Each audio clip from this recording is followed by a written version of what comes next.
Welcome. Today, let's understand the hierarchy of controls, the 5 levels of keeping workers safe at the workplace.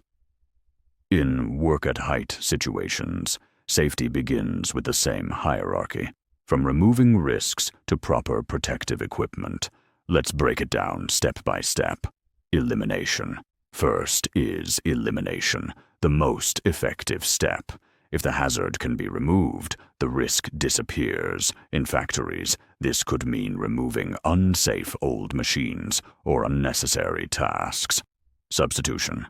Next is substitution at number 2, replacing the hazard with something safer. For example, using a less toxic chemical or safer machinery to reduce the chance of harm. Engineering controls. Then come engineering controls at number 3. Adding barriers or safety designs, like machine guards, guardrails, or proper ventilation to protect everyone in the area.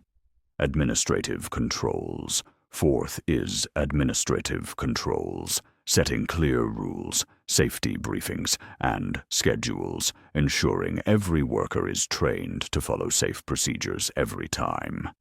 PPE.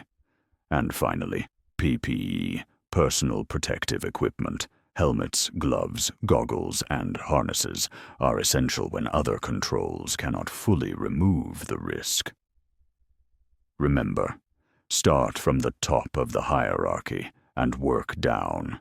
Prevention is always better than protection.